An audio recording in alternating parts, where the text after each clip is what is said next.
Well, hello, everyone. How are you all? Yeah, it's quite early and everything. I really been asleep. Was in a pain, but it's okay. The rain and everything gets to you. So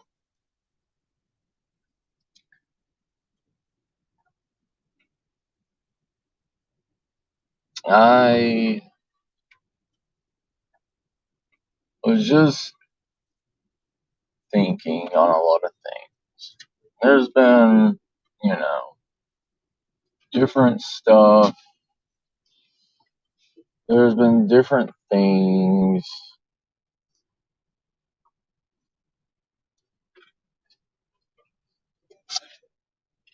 that's been going on in like the world.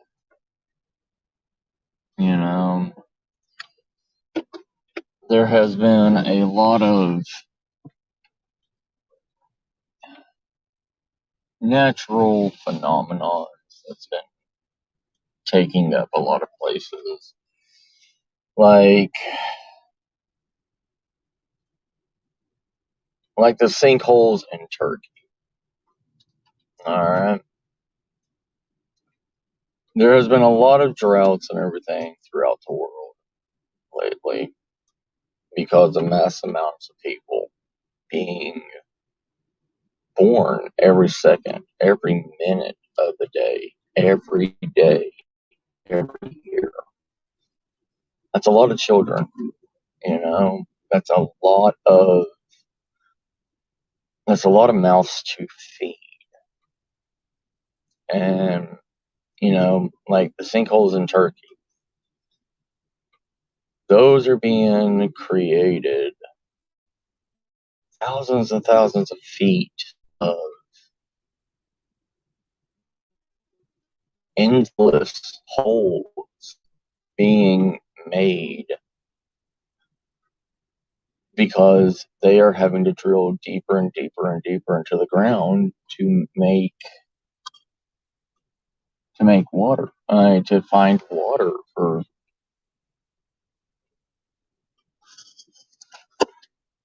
to find water to have the world, have their residents, their civilians, taken care of. It is getting bad. This world is getting bad. And the majority of the reasons why it's so bad is because of humans. Humans humans are destroying this world. Hey Helena, how you doing, sis? How you been? All good, sis. It's all good. Just doing a quick little live and everything because I can't sleep. Thank you for stopping by, sis. You take care of yourself. Said hey,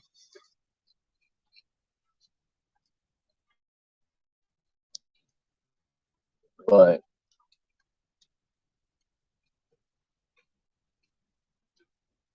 this world is going to give out on us. We can't keep tending to the mass amounts of civilians and the mass amounts of just humans. And, it's destroying a lot of the surface of the earth. And the more and more water that we use and we waste and everything,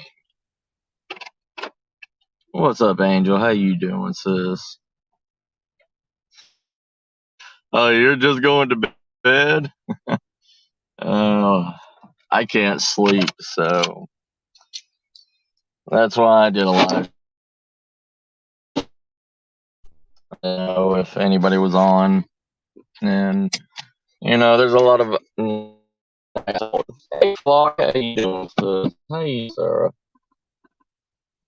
But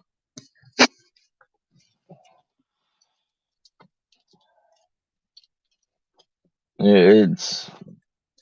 I just wanted to get some things off my chest about the way this world is going.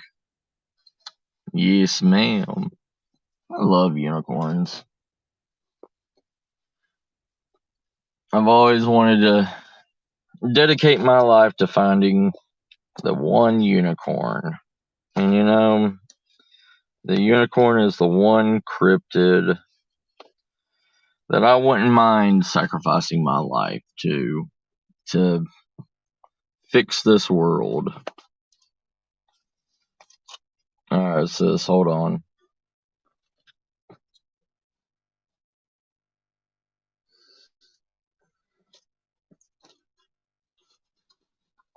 But hold on, let me figure out how to do this with the new phone.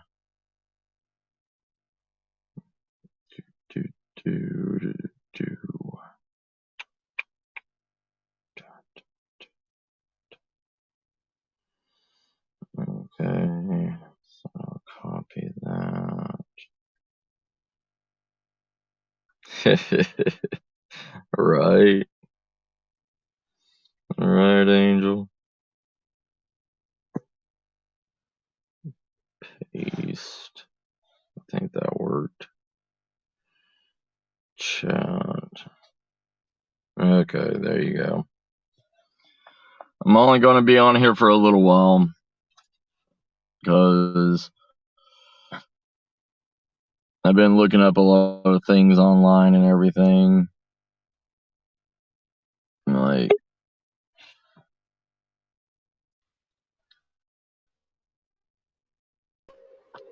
there you go. There you go. Yay. Hi, brother. I just got your text message, and then I heard that you're live, and then, hey, I'm here. What's up? What's up, Dodge? What's up, Dodge? How you doing? Oh, yeah, I should use chat, huh? Because I would have my phone if I did that. Oh, shit. Here we are. I kicked myself out of your stream on my phone. With my boobs! Again! I'm in an awkward position right now, so of course it happens. You got YouTube still. You got YouTube still. Right. My sound is all messed up again. Everything I touch, it turns into poo-poo caca, I swear. It's all good. It's all good. It's not. Things need to work properly and stop breaking on me. It'd be really cool. It'd be really cool. Alright, do I sound any better? Right. Nah, you still got the back. You still got the back end. Oh my god. Okay, let me try one more thing. No problem. No problem. Based. Okay. How about if I do this? Does that make a difference? Matt? Hey, Russ. Does that make a difference? No. It's still got the echo. How about now? Hello. Is it still echoing now? Yeah.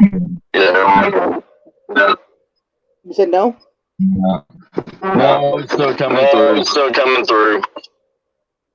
Okay, so I am still echoing, you're saying? Yeah. Because on my end now I sound fine, so that's what I need to know. Yeah, I don't know. It's coming in on my Alright. I will dip out on my tablet and come back in on my cell. Okay. So how you doing, Russ? How you doing, Wally? How you doing, Dodge? How is everybody tonight? So, I was looking at events and everything that's going on. I remember you, Russ. How have you been?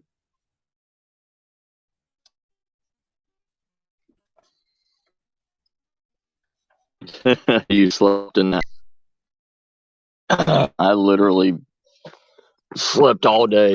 I don't know why. I was cleaning the house for most of the day and then fell asleep and I like hearing that, Dodge, brother. Okay, let's try this again with Sarah. Okay. You there? Yes. Can you hear me now? Yes, you're good now, sis. All right. I'm on the ghetto cell phone. My tech aired. Never mind. I've been bitching about it all night. I'm kind of tired of it now. Right. Yes. And hi, Walt. Did you ever go to sleep, or did you just dip out of backstage, pretend to sleep, drop Matt everywhere, and join the chat? Because I'm pretty sure he slept for like an hour. Nice. Well, it's 2:12 here. Angel and I were gonna be responsible. But no, Matt goes live, so we were like, never mind. Responsibility. Yeah, forget that. Yeah. Not quite yet. I was just going to do a discussion and everything about just tell people how the tell people what, Matt? Yeah, oh boy, you just went robot on me, Matt. Did I? Hold on, I'm probably switching holes. Hold on. It's not like you say you're gonna Wi-Fi right now. Okay. Yeah, the sinkhole. The sinkholes in Turkey. Dude, my bedroom floor has got a sinkhole in it. Oh my god. Anyways, go on. I said my floor in my room has a big hole in the floor. Oh, lovely. Yeah, no. It's been like that for years or now. Anyways, point me, go on about your sinkholes.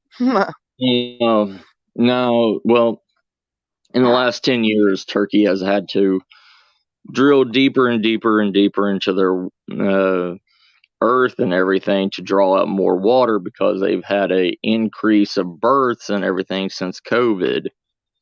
And they're now creating with all the water flow and the water displacement being taken out of underground caverns and everything, it's creating sinkholes all over the place, literally destroying thousands and thousands of acres of land that's used for the majority of crops that is used there. And it's getting to the point where humans are literally overpopulating. This, in the last 50 years, the population of the world is 10 times bigger than it ever has been. And it's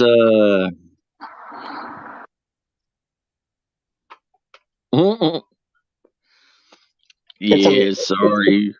It's a what? Yeah, but isn't okay? Correct me if I'm wrong. I'm not really good at geography. Okay. Yeah. But is it in Turkey where they find a bunch of those underground, perfectly made like civilization dwelling area things, where like they have proper ventilation and all that? So that's really interesting, because they're like notorious for amazing underground cities like that. So it's interesting. Oh, hey, and Matt, according to my TV, your picture is not on your avatar area for your StreamYards anymore. Yeah, I don't know what's going on. But well, just re-add it.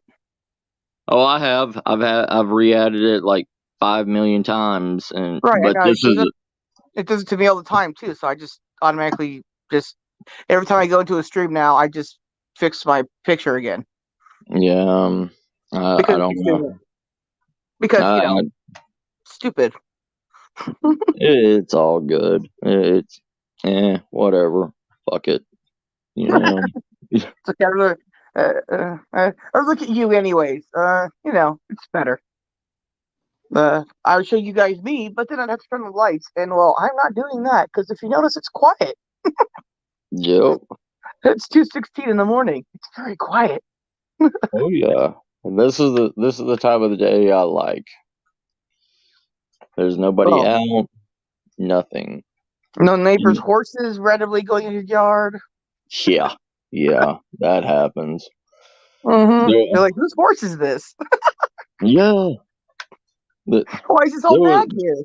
There was 3 cows in my yard when I came home. When I came home yesterday and everything, and there was 3 cows just sitting in my yard, and I was like, "Cows, lovely." Oh well. Did you? But yes, Dodge. Did you milk them? Yeah. I mean that's true. Oh yeah. This world was only meant to keep small, sustainable life here. In reality, if you look at it through a religious standpoint or whatever, like the world was only created to host animal life. It wasn't made for us, like even if Adam and Eve didn't screw up, and go out and populate the world, we wouldn't be in this predicament that we are today, Well, you have to believe in two people can start a civilization. First off, I mean, Well, even if you look at it through a religious standpoint and everything, if you look at it through an apocalyptic standpoint, there's going to be mass amounts of inbreeding to rebuild a population. And it doesn't matter how many sperm banks are out there or whatever. Or how many sperm banks are on the moon. Yeah. It doesn't matter about that because sooner or later, because you need females. Unless you're going to start making test tube babies where you're going to just like literally start cloning people. That's the only way you're going to stop inbreeding. And when they send, a group of people up to the moon or Mars or whatever, it's only going to be about 12 people. That means 6 males and 6 females, and it doesn't matter how many times the women are going to be used for breeding, just like in any kind of apocalyptic scenario. Women are essential to rebuilding any population. And I know it sounds sexist and everything, but it's true. They have the birthing equipment for it, so it kind of makes sense. So I don't know how that's sexist because biology logic thing, but what do I know? Well, look what's happened in 2022. I mean, them, they, binary, whatever, like even in my security company, I can't call a person sir or ma'am anymore. I have to say hello, individual. You say hello, individual to me. No, I'm not gonna turn around. I'll be like, the fucking away from you, weirdo. I know. That's what I'm saying. I don't care if you call me a guy, dude, a cow, a pig, a chicken, a horse. Yeah. Just don't say random weird things to me like that and just expect me to give you a proper response. No. Yep. And that's true, Dodge. Yeah, interbreeding doesn't work. I mean, that's how we spread so many sicknesses and so many disabilities and so many, flaws in humankind is from interbreeding. And you can look all the way through the pharaohs and everything where they kept all their bloodline in their family. I mean, even King Tut, his head was bigger than his body. And, you know, right. Wait, did he have like water in the brain thing or something? Yeah, he had a lot of sicknesses, and he had bone deficiency or disorder. That's why he was half paralyzed when he wrecked his chariot, which led to the death of him. But you know, even if you look like, okay, if you look at it through a religious standpoint and everything, also the sons, huh? I'm getting beer for this. Yeah. Well, if you look at it, the sons and daughters of Abraham, they were the sons and daughters of one man. And then also Noah, you know, they had to interbreed. They had to rebuild population too after the massive flood. Uh-huh. And you cannot, in the beginning of civilizations, you cannot knock out interbreeding, because you're going to, even if there's one guy and he bred with, if there's one man and he has children with 4 women, his DNA is still in those 4 the offspring of those 4 women. And if the offspring of those 4 women get together, they still share the offspring of that man, and that is still considered inbreeding, even though it's a separate woman with another set of genes and everything. But it doesn't matter, it's still close knit, and you know, a way to screw things up. And it doesn't matter what you believe that's going to happen, and there is no apocalyptic survival. Everybody, oh yeah, they would be the first 2 with actual modified DNA. They're supposed to be the 2 with the perfect gene.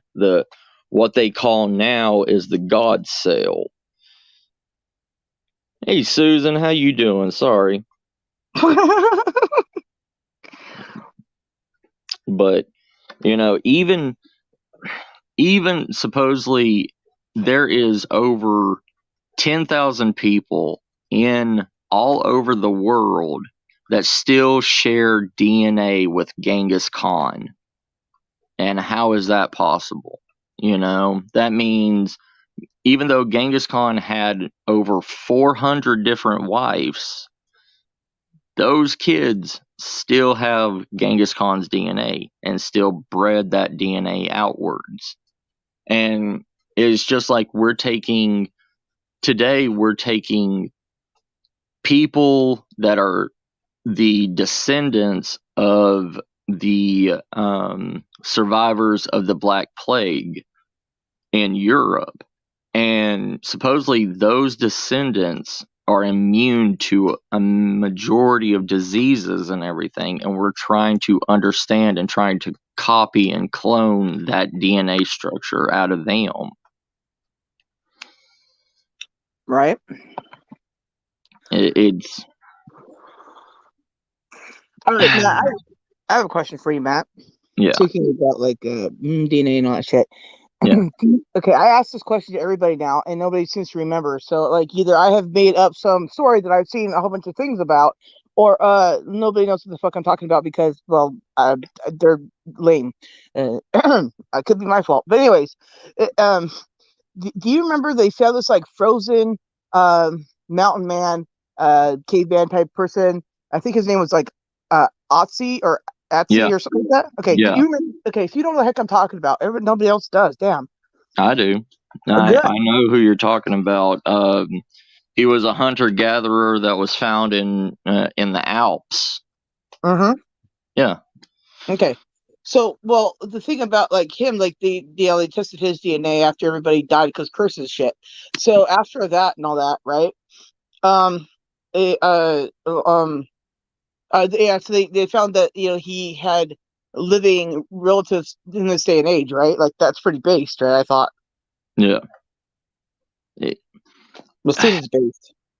Well, I mean, it doesn't matter. All our DNA comes from every ancestor, even that caveman, Right. Well, yeah, but it's still pretty cool that they were able to find all that, right? Like, oh yeah, all that stuff. Don't care about that stuff.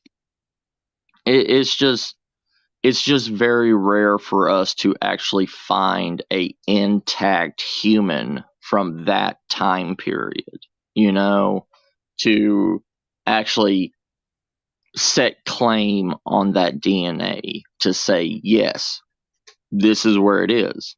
But the thing is like that 23andMe and all this stuff, like trying to decipher your heritage is truly, truly hard to do, even by science and everything, because we don't have anything to match their DNA saying that you are a true direct descendant of Genghis Khan, or you are a true descendant of the first emperor of China, because we don't have their DNA to truly match it with us, So a lot of science and a lot of these historical findings and studies is not 100% truth, because 90% of the stuff, the way we have to find our heritage is through our name and how it spread off from this last name spread off to this certain. It was like we didn't take surnames over here in America when the Europeans came over. We lost the whole entire surname and just went with our last name. And to actually say that you are descendant to William Wallace or whoever, that means you're actually going to have a spot of his blood, his actual genetics, to test with your genetics and see how it is.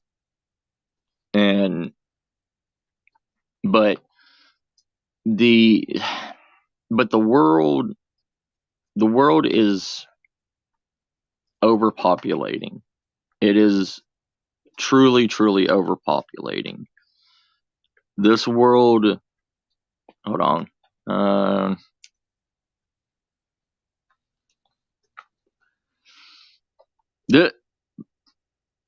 What? Wally's cat sat on his keyboard and knocked him out. Yep. And if you really want to know the secret of life, just look at the stars. Billions of planets are like Earth. We will reincarnate on these planets, just in a different... See, that's what I was going to say too, Dodge. They literally have found a planet called Scorpius, and it's like 1 trillion light years away from us, hiding behind another planet. But it is literally an exact copy of the planet Earth. And by the time that they are even going to be able to send out a satellite to go and find it and do any kind of research on this planet, they said it's going to be almost a 20-year project for the satellite to be able to reach out to that. And it has I was just going to say real quick, that should give Ron plenty of content. Right? But 20 years, can you imagine like 20 years from now, Ron's still going live? We're all dead because we said, fuck this. Anyways, he's still going live because, of course. And he's like, hey, everybody, this is what NASA's doing now. We need more money. and then right the thing.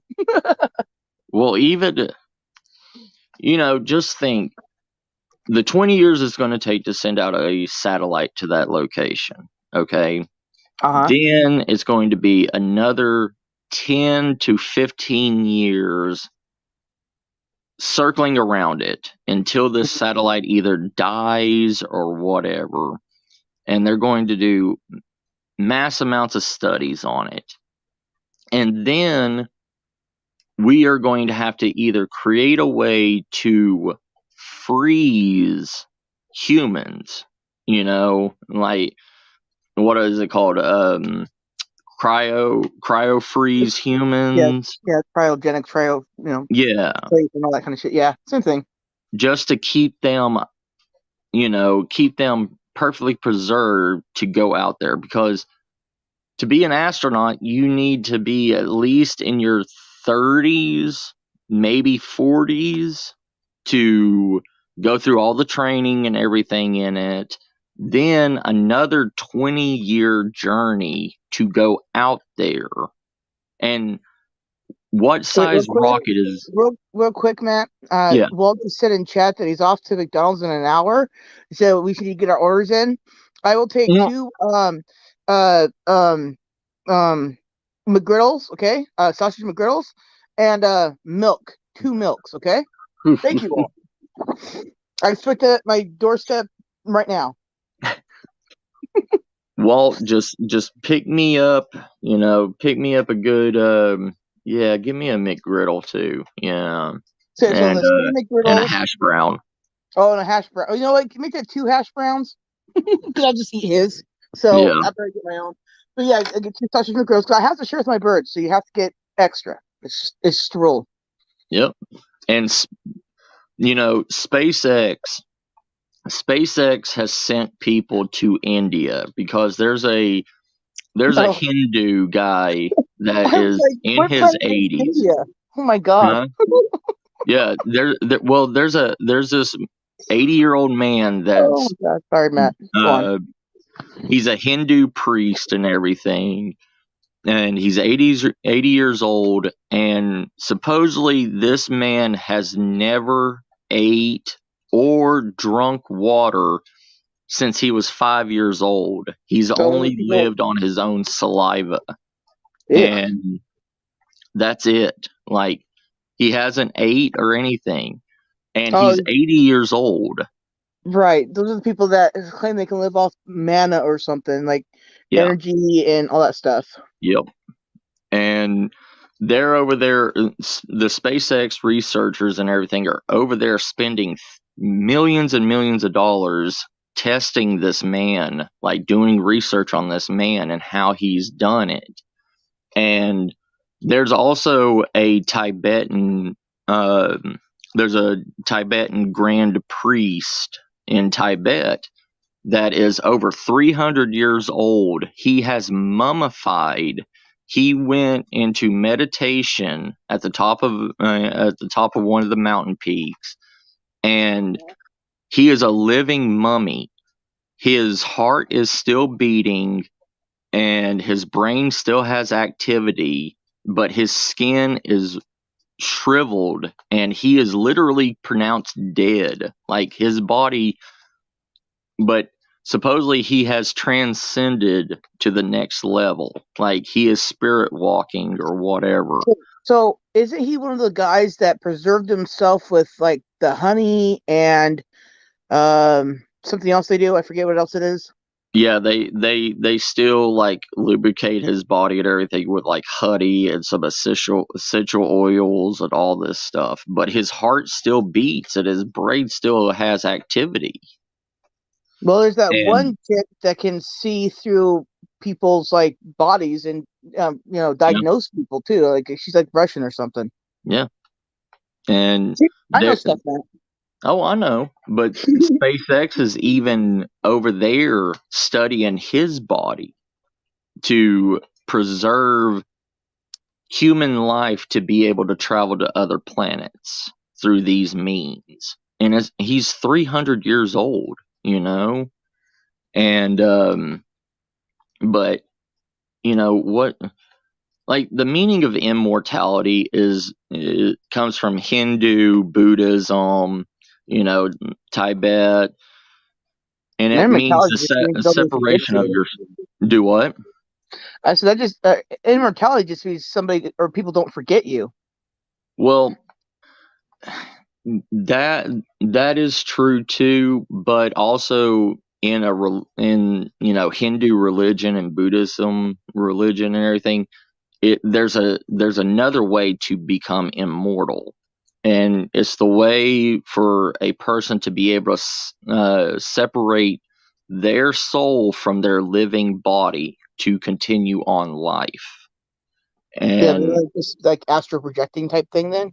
Yes, and that's what this Tibetan, high priest literally has ascended,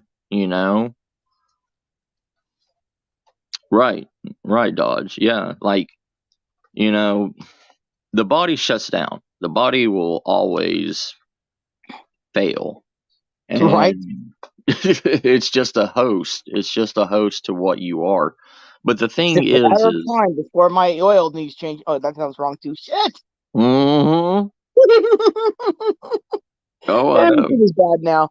I have destroyed the language. Thanks, Matt. It's your fault. Always. But cool, I'm off the hook. Based. But the thing is also, like, through a scientific standpoint, it's hard to understand, and it's hard to believe in that kind of mindset, because they believe, like, and it kind of goes hand in hand with the way of that Tibetan mummy.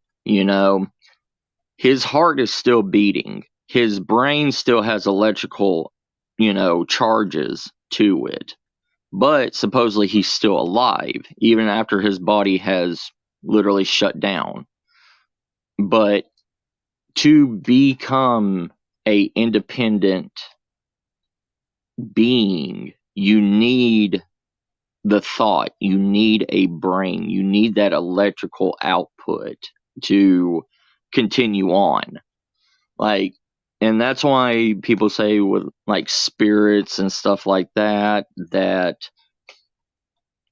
that's why a lot of scientists turn down the belief of spirits, because there is no connection to their body, to their soul, and because they don't have a brain anymore to send off that electrical impulses to, be a circuit board for you.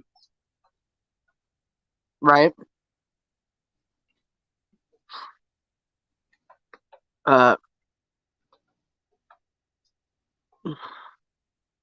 Yeah, and that's another thing too, Dodge. Like, there is Buddhist temples in Korea, in South Korea. There's temples in Vietnam, and there's supposedly a Buddhist temple in Vietnam that is literally a kind of like a Stargate, like that TV show Stargate. Right. Well, that movie Stargate. Yes, both. Yeah, but it's literally supposedly it's what Shiva came through. Oh, and it was that's what she said. I listen, I'm still coming off my stream, okay? Oh man. Yeah, Cambodia. Yes. Yeah. Dodge knows where I'm talking about. Yeah, in Cambodia. It's a complete circle made out of a stone that is not here on Earth. They have not been able to find it's called a Kapelsa stone or something like that. It is a solid rock, but it's also as malleable as styrofoam and as light as styrofoam. It can float on rock. It can float on water. It can. Rocks. Oh my god, that's hilarious. I'm sorry. I was so confused for a minute. Float on rocks. Oh, water. Gotcha. You're right. Oh man, that was actually pretty funny. Like float on the. Oh my god. Oh yeah. Okay, so it floats on rocks. Cool. Yeah, it floats on rocks. Well, but the thing is, it's also able to withstand super high sound waves, and it can even. Sorry. Oh, you're good. What now? I was just gonna say, it sounds like that starlight material that guy made that did all that stuff, and also he made a thin coat on an egg and it never cooked. Right. It's pretty much the exact same thing, and it's been used in India. It literally, we can't even remake this material. There's no way that we can make it. We have no materials to reconstruct this stuff. And it was used as a base layer for multiple temples in India, and when earthquakes during the 18th century hit majority of India, it just it shook the temple. It didn't destroy the temple or anything, because of that material just made it, weave back and forth, and it didn't fall. And it's like, it sounds like how they do high rises today with the earthquake and all that stuff, how they sway and everything. Yeah, but this was thousands and thousands of years ago, even before our man-made material, Oh yeah, I mean, it had those people, setting stones that you couldn't get paper through, let alone anything else. Yep. I mean, and they're still standing today. Wow. Yeah. The Romans guy or whoever made that, one like plastic glass type thing. The Romans made this concrete that's still around today. I mean, this shit was pretty fucking cool back then, dude. Yeah, the way that we in Texas now are starting to build concrete barriers and concrete walls, the same way that the Romans did thousands of years ago, where they combined rocks into a metal cage and poured concrete into it to harden it. And that was a technique that was used by men walking in sandals, and drinking piss to bleach their teeth. Yeah. I mean, a lot of the homemade remedies that the Romans did were very, very eccentric. Yeah. Well, the Chinese Wall. Jesus, the Great Wall of China. Oh my God, I can burp and talk. No. Oh yeah, yeah. I know what you're talking about, Dodge. Yeah. Yeah. Don't worry, Walt. I'm off topic too. The Chinese Wall too. I mean, that the thing is we don't know. We literally don't know anything of the past. We know about the wars and battles and stuff like that lived on, but we never truly understood the building of civilizations, how they made their stuff. Just like we didn't understand how the Romans built their aqueducts. We don't understand that. But that's the difference between back then. I mean, even on Hindu temples and everything, they showed an Hindu Enlightenment temple of Baklasha, the god Baklasha, the god of intelligence and enlightenment and wisdom. Oh, well, I wouldn't know about that one. Well, on his temple, there's these monks that are sitting down on pillows and everything, and there's a gigantic battery in the back of them, and these wires connected to what looks like light bulbs above them, hanging over each one of them and shining light down onto them, and they're reading books. And that was 800 AD. 800 AD, yeah. And there's also Hindu carvings of females with a box beside their ear and holding it like a cell phone today. And they're even trying to say that when Buddha came, that there's multiple visions of Buddha. There's some visions of Buddha that he has a antenna on top of his head, and then after the 18th century and everything, like British invasion and stuff of India, they changed that antenna into a bun, like a bro bun on top of his head. Oh my god.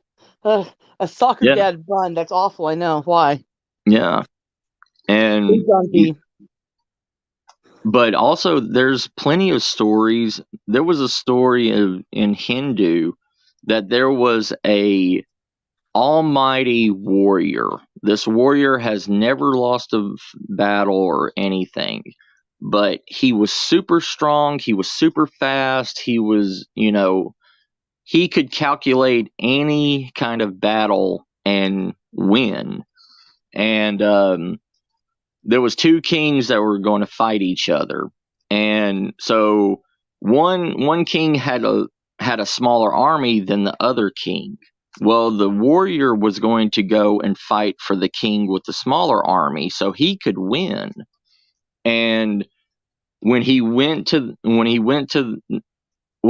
to talk to both of the kings to stop the war, and that didn't work. So when they were on the battlefield and everything, the warrior went to both kings that were in the middle of the battlefield, and he said, "I am joining this king's side to help him."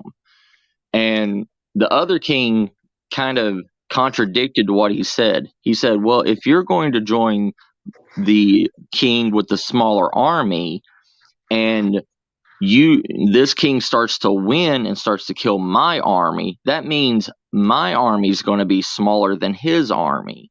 So that means by your logic, you're going to have to switch sides and come over to my side and help me win. And then you would have to go vice versa. You would have to slaughter both armies to make it become even."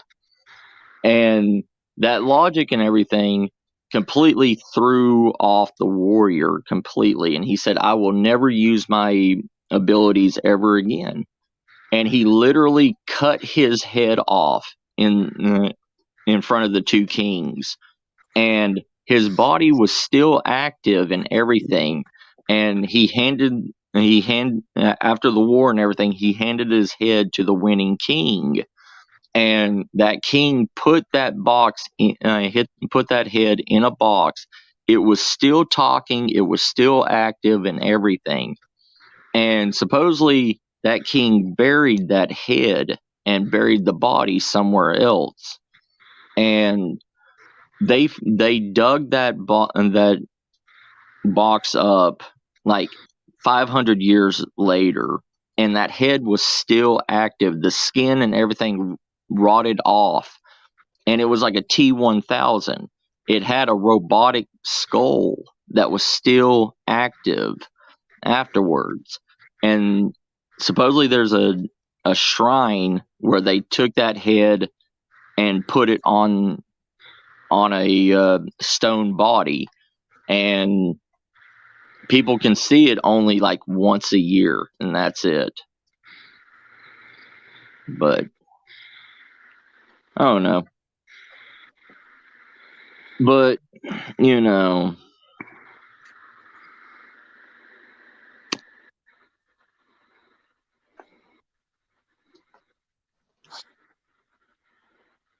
Yep.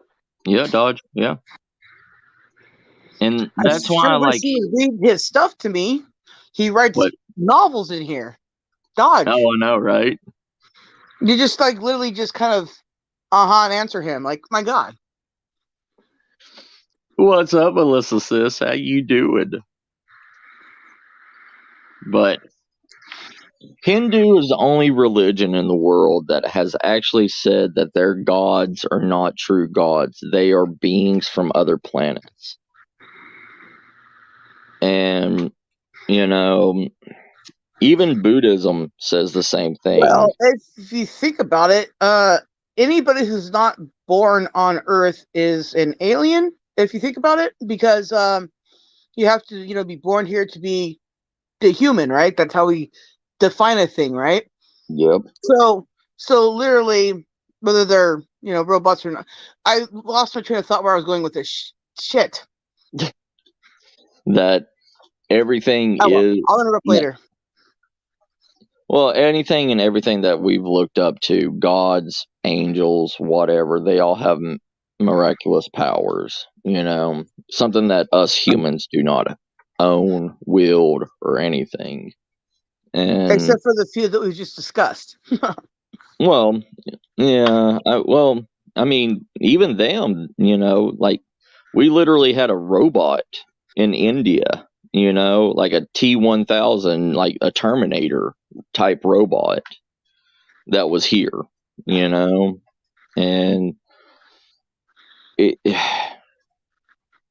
how did that stuff happen?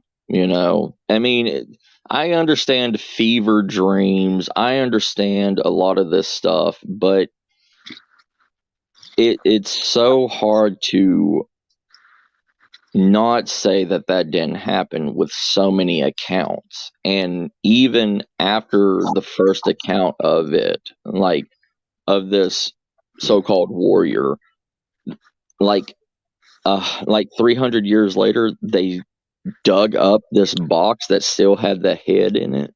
I mean, it's I don't know. But well, I mean, go on. Oh no, I was just saying, but you never know. Oh, and I also realized too why I was having such a bad echo feed on the tablet again. So it dawned on me a few minutes ago. Yeah. Why I lost my train of thought to where I was going, because that just popped in my head. Anyways, I forgot to sign out of my actual StreamYards to sign into your StreamYards. Okay, no wonder. Yeah, because I'm like, that was like strange because it's all. Oh yeah, I'm retarded. Anyways, we're moving on. Oh yeah, yeah, Dodge. I mean, even the Pyramid of Giza, there's hieroglyphs and everything of the Pyramid of Giza. The top part of it, if you can see that the top part of it has kind of a white marble top at the tip of it, and there's hieroglyphs showing that marble top floats. It was like floating off of the pyramid, like 6-7 foot off the ground, and emitting a huge bright light that lit up the whole entire city of the whole entire country of Egypt. So there's a lot of things that we just don't know, and I just want to know I'm just wondering if a true apocalyptic scenario happens where we literally wipe each other out again and we go back to being in isolated tribes. Will our ancestors, will our descendants be revisited by these so-called creatures or special beings or whatever? If they're in existence, then probably. Well, it does seem like every great civilization that has fallen has been rebuilt miraculously, right? Even better or whatever, or how we consider being better than the past was. I mean, is this how we reset time, we literally destroy each other to the point of we just lose all history of everything. Yeah, I don't really, I don't know, but what I was thinking about, then Walt popped up, and then I started reading his shit because I forgot again. Oh my god! Sorry, Matt. What was you just said? Oh, you're good. You're good. It's just, the way that I've been raised up with survival and prepping and everything, it's always been a chaotic mindset, like Mad Max kind of thing. We're going to be kind of like the Great Depression era, where you saw people literally building houses and everything on trucks and just driving it anywhere. And where they ran out of gas is where they dismantled the house off of their truck, built it onto the land, and resettled and rebuilt.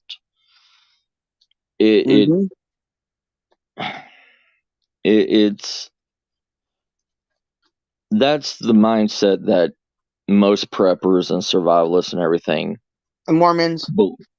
Yeah, we believe that that's how life is going to be afterwards. Most of the civilization is going to be destroyed.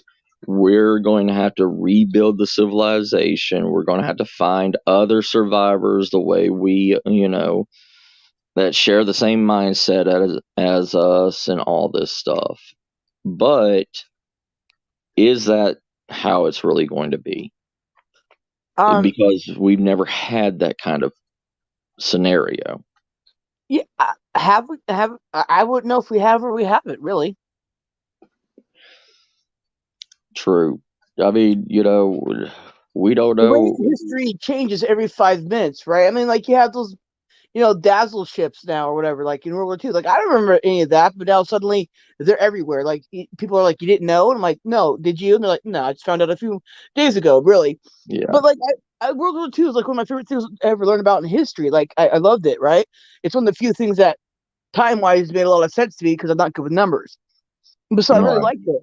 So I knew everything about it. I watched the History Channel stuff when the History Channel was still good before it became whatever the hell happened to it.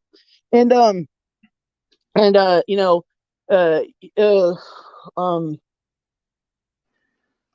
already lost. Oh, Jesus, man. Anyways, that's what we were too. Like, yeah. So, like, literally, sometime this year was the first time I ever heard about these ships, and then I find that there's all kinds of information about them. Like, well, what? That's never ever in history ever popped up anywhere around me before. So, like, where did those come from, and why? And well, they just uncovered a secret German Nazi mountain, like fortress kind of, that still had guns and uniforms and tanks and planes and everything just sitting there collecting dust like it was never even used, or they didn't get to it in time. And interesting. Yeah. But then, like, I also want to know where that amber room is too. You heard about that before? Yeah, like, I want to know where that is too, like, or what happened to all that. Well, supposedly there's some guy that's now on the internet on eBay right now, supposedly found one of Hitler's summer homes in, like, Madrid, and it was never bought or anything. It was just out in the country away from everybody else, and he stumbled across it, and now he's starting to sell all of the Hitler used memorabilia on eBay, like supposedly a tea set that Hitler drank out of, and all this stuff, selling it for thousands and thousands of dollars. There was a Joe Rogan, I think it was, or or one of these talk shows and everything where this guy, he's the co-host to the main guy on it, and he literally bought a teacup that Hitler drunk out of that summer home and bought it for the host, and the guy didn't even know, and they told him it may or may not have been drunk out of by Hitler. And it's like, drunk or drink? Like drink out of it.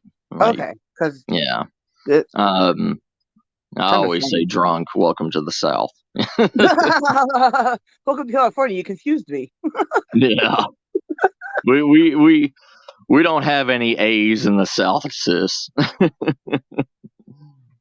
But yeah, and the host was like, I have a piece of freaking history in my hand, but I'm supposed to destroy it because of the meaning behind it. But it's that part of history that you really can't destroy, because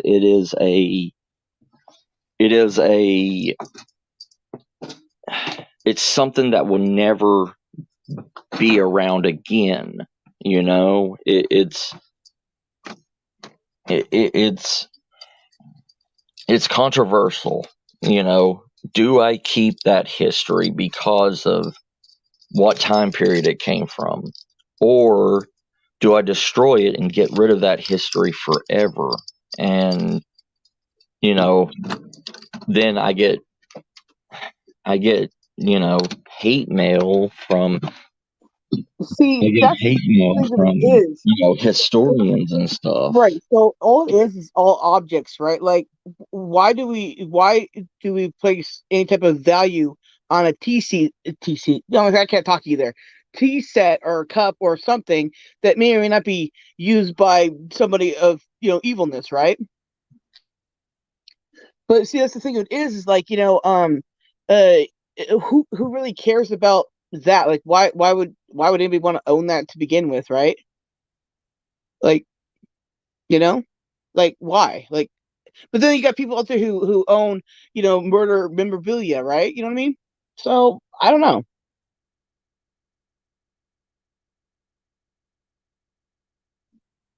Matt?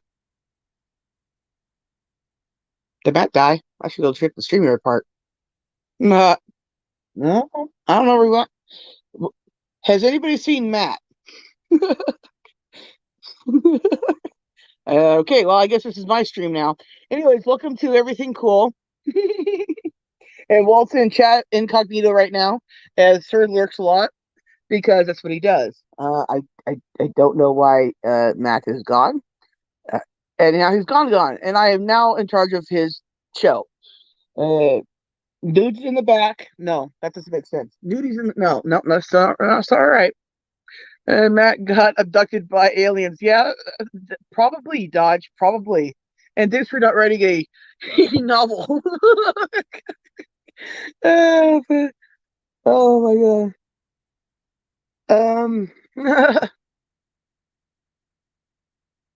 Oh my god.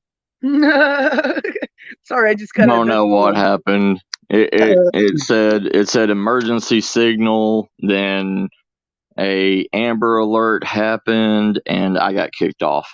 Oh well, I turn all those things off because that happens. Yeah. I get kicked out of phone calls, and I'm like, what? Why? Right.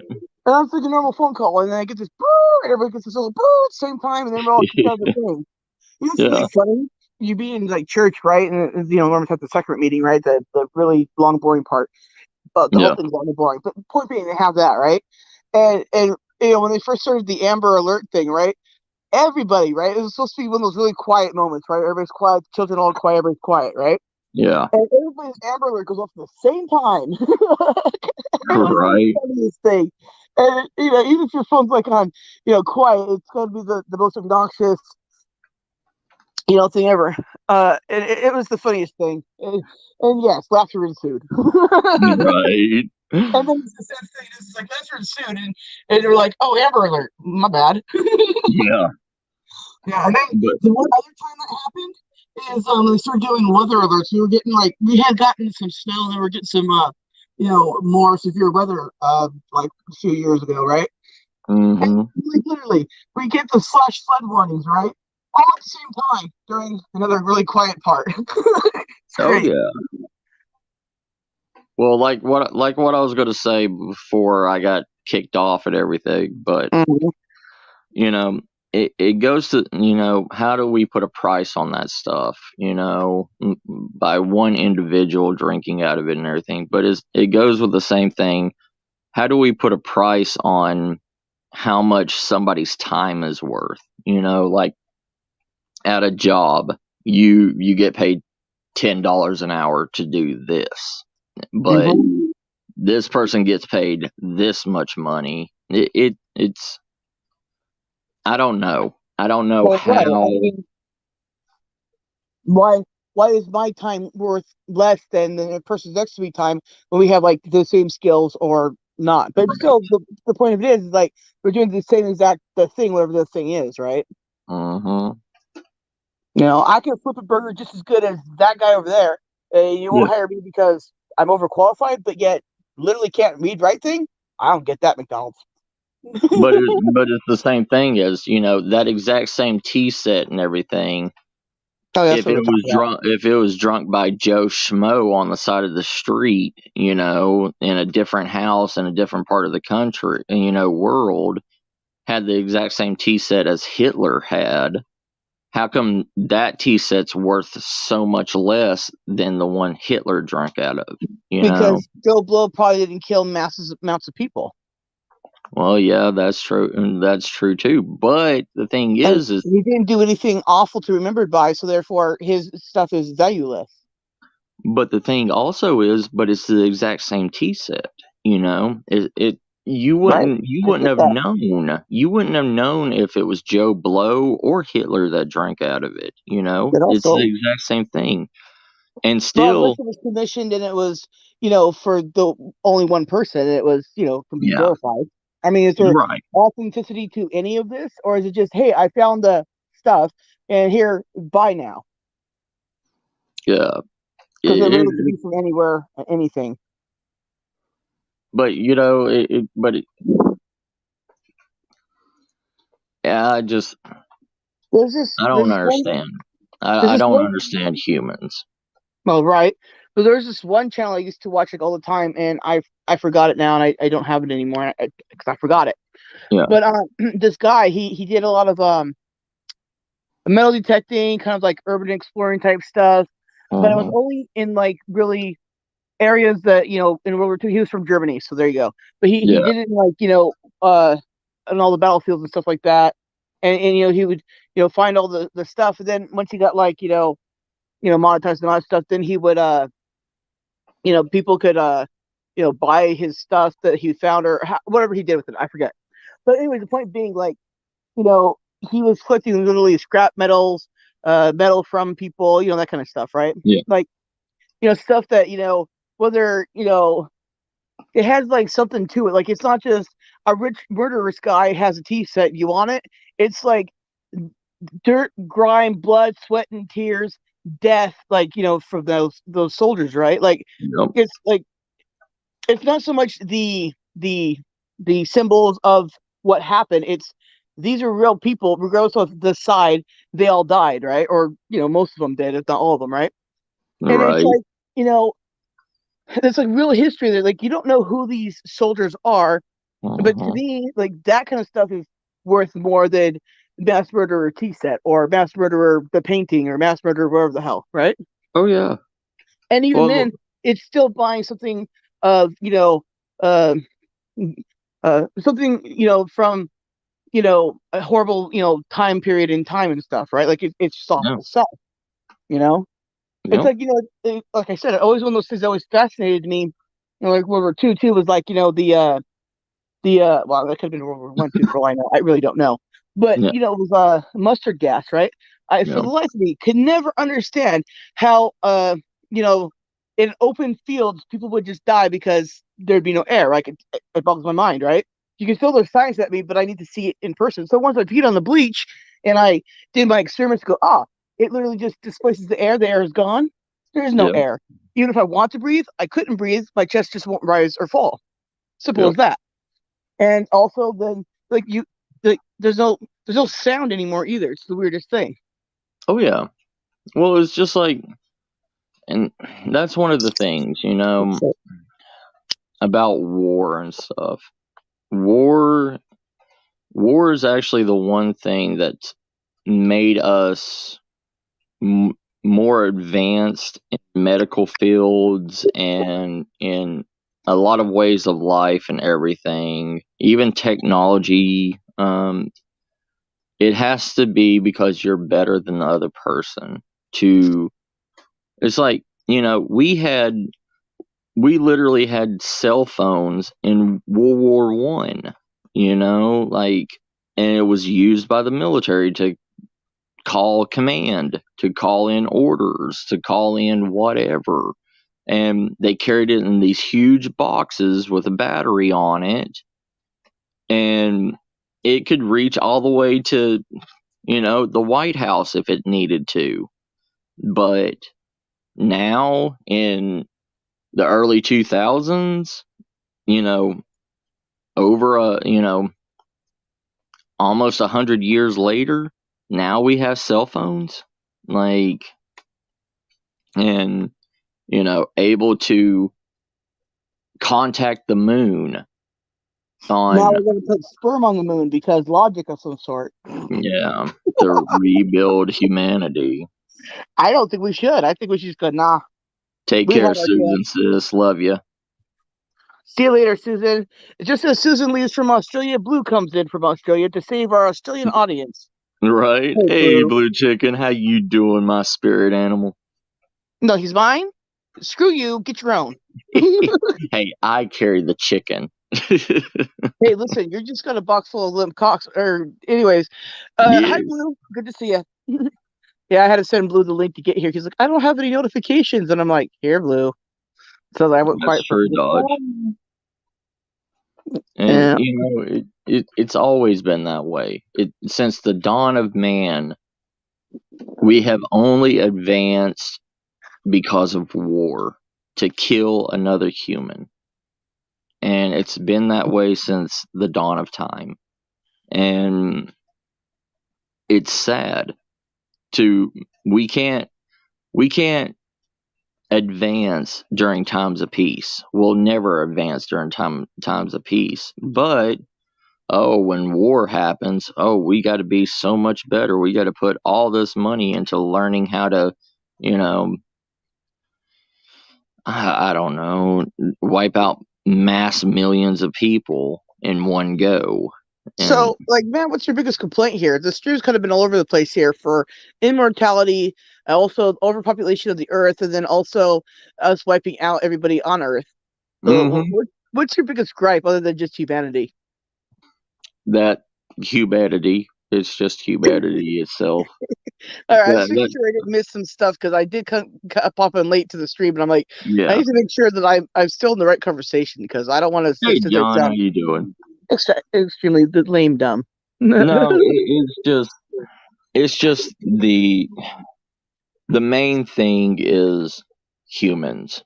Humans is the destruction. Humans is always going to be the destruction of everything. I mean, even like what I was talking about, like in Turkey and everything, they are literally draining the water out of underground caverns and everything, and making the earth weak and creating 1,000-mile sinkholes and destroying thousands and thousands of acres of farmland just to get water because of the population of humans every day. Just imagine, okay, there's 8 billion people. Didn't South Africa run out of water at some point? Yeah, because of the droughts. So it's kind of an ongoing problem, not just in Southern California. Because a lot of these places and everything, like in desert areas, there is water in desert areas, Oh, but yes, they're there is. thousands and thousands of miles underground. Mm-hmm. And when you destroy that ecosystem and don't understand a way to, to pull that water out in a gentle manner, because just recently there is a perfect, they said it was a 30,000 mile deep sinkhole that hit Turkey just recently. Wow. And it's 30,000 miles deep.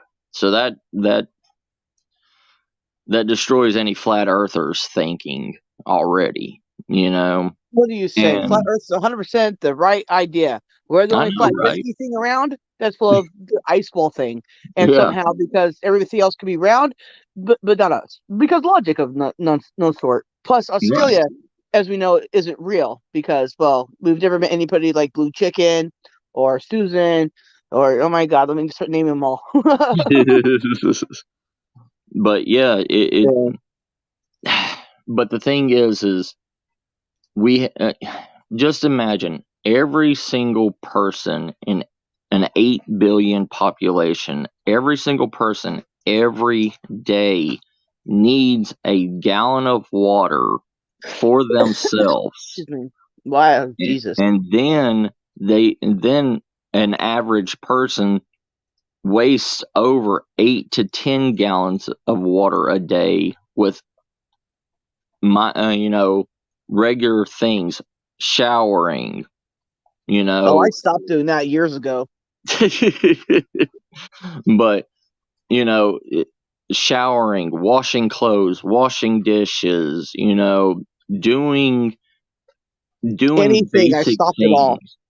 My carbon footprint is really just a pile of trash at this point, and my laundry over there that Ron was telling me how to fold. Right. It's, but you got to think, then that's, with just you, that's 7,999,999 other humans out there that are using that stuff. Yeah, flushing the toilet, everything, refilling the toilets up, all that stuff.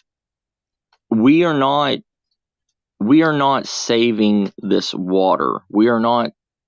We have to. It's like, okay, here in San Antonio, the San Antonio River used to be about 20 foot wide and about maybe 50 to 60 foot deep. And now, over the last 300 plus years that the San Antonio River's been here in San Antonio, with the city being built up and everything, now the San Antonio River is literally a 3 foot wide, 10 foot deep river. Some parts of the San Antonio River you can literally walk in with no problem. And it goes from being that big to that small in over 300 years. And water is the essential need for survival, not just for us, but for animals, for crops, for everything. And the mass amounts of humans that's in the world is destroying that. This planet is supposed to recycle everything that's used. That's why it's only made for small amounts of people around the world. But now we're having to drill deeper into the earth to steal the other resources, to weaken the infrastructure of the world. Well, as you say, the world's supposed to recycle itself, so all the holes will fill in eventually. Oh no, they won't. I'm sure they will, man. I've spoken, okay? Wait for those ice caps to melt, right? Right. See, there you go. There you are. See, you already have it figured out, Matt. You know where I was going with it the whole time. Right. Well, they're supposed to, okay. There was a thing that President Obama and Bear Grylls did. There was a mass ice cap. Okay. Well, there was a mass ice cap in the northern part of Canada that when it was found in the 1800s, it was supposedly so big. And at that time, they placed a marker on the longest tip of it that reaches into land. They placed a marker there that's been there since like 1801. And I think it was 2000, whenever the last reign of Obama was around. Reign of Obama, but he wasn't a dictator. I call each president's term a reign. Okay, well, as long as it's equal opportunity, I'm okay with it. But when it was like his last term and everything, in the last couple of months of his term, they went up there to go find this, and him and Bear Grylls went up there, and from the marker. Oh, I remember that. Everybody was talking about it, and everybody was like, "What a wasted trip." Yeah, I remember that. They went up there, and since it was founded in 1801 to the time period, I think it was like 20 something, 20 whatever. The year of the 20s. Yeah, it has shrunk almost 45 miles from where the first initial marker was on it. Talking about global heat and all this stuff, because the way the world cools itself and controls its temperatures is from the natural mountain water and spring water that flows into the oceans. And it, like, even the Mississippi River and everything, one of the biggest freshwater suppliers of water throughout the United States, it is shrinking. It is getting lower and lower and lower every year. It's dropping about 5 feet every year because of the mass amounts of people that this water needs to go out to. And that's not talking about like this artesian water where they're going to the Rocky Mountains and, the eternal water that they get from the Smoky Mountains and all that stuff. And literally, we are taking this water from every part of the country. I believe India doesn't have a lot of water rights anymore because Nestle bought them out. Yeah. And so, they basically said that water was not a right or something like that. It's a privilege or something. Yeah. That's why they're allowed to put a price tag on a bottle of water now. Right. I mean, that's the thing. Who in the hell allowed people to put money on water? The same people who said free electricity and energy is bad. Right. It's Lake Mead. They've literally uncovered almost 30 bodies in the bottom of Lake Mead. And that water was being used for everything. Was used for drinking water, was used for everything. And those bodies and death was in that water at all times. Oh, yeah, but there's dead fish in there. There's rotting food in there. There's always death in those. Dude, I piss in those things, okay? Right. I mean, and you got to think of all the other animals and everything that piss and, shit in water. It's and just die in there. They found a PT Cruiser from World War II at the bottom of Lake Mead. You know how long that's been sitting and rusting away, and that rust and everything's been put in that water? Yeah, Dodge. Yeah, we are. Yeah, what is up, Jen? How you doing, sis? It'd be like Spaceballs with a Perrier. With a pump up in a can of it just to get something fresh, because I don't know why. Oh, they got that at CVS already. They literally have purified oxygen cans with a little mouth breather on it that you put up to your mouth and just spray it to get fresh oxygen for $20 a small can like this. Yeah, see, people want to know why people buy beer. It's cheaper. It's 100% cheaper. Love you, girl. Yeah, she's based as hell. Yeah, it was 180 foot below the waterline. Yeah. We are killing ourselves. We literally are. And it doesn't matter what. And people just do not understand the necessity and the demand for high amounts of water all over the world. And like I said, not just for humans alone, but it's for everything, for animals, for agriculture.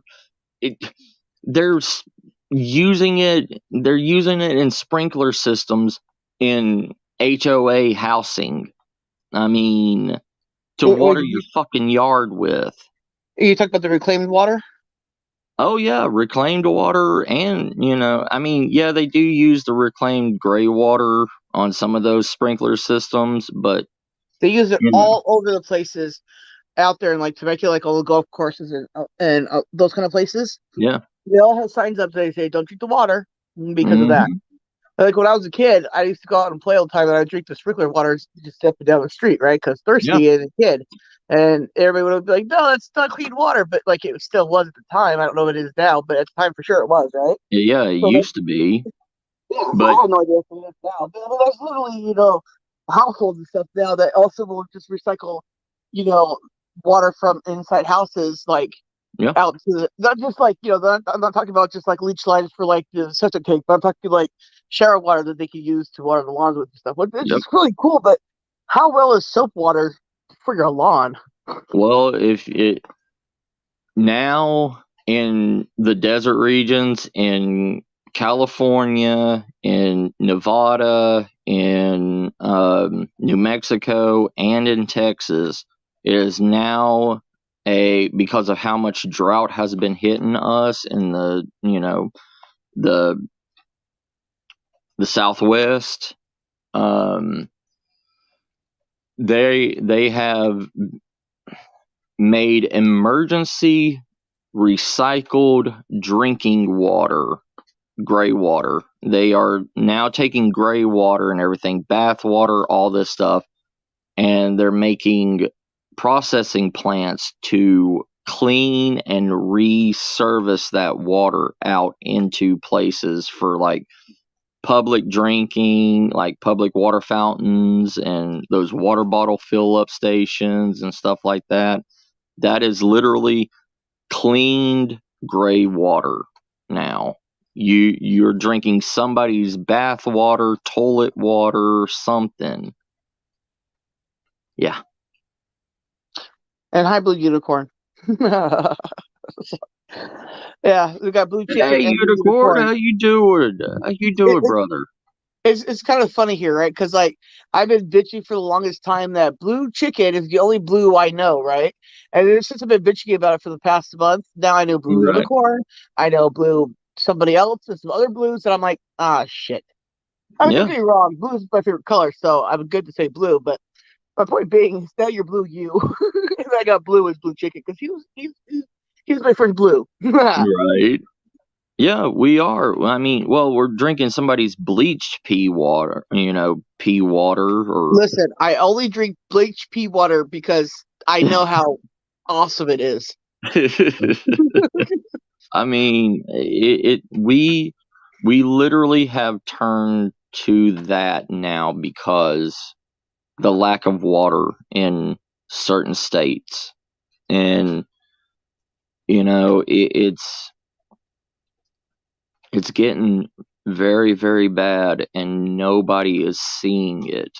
Like, you don't see the news reporting on that stuff. You don't see that we are literally putting thousands and thousands and thousands of impure chemicals into our body for drinking water, and excuse me, I'm dying. You're good. Don't worry. Thank you. I'm glad I'm good dying. Thank you. I appreciate that. It's so good to me. Oh, you're dying? It's perfectly acceptable to die on my stream. Don't worry about it. It's good. It'll make it go viral. Yeah, I know, right?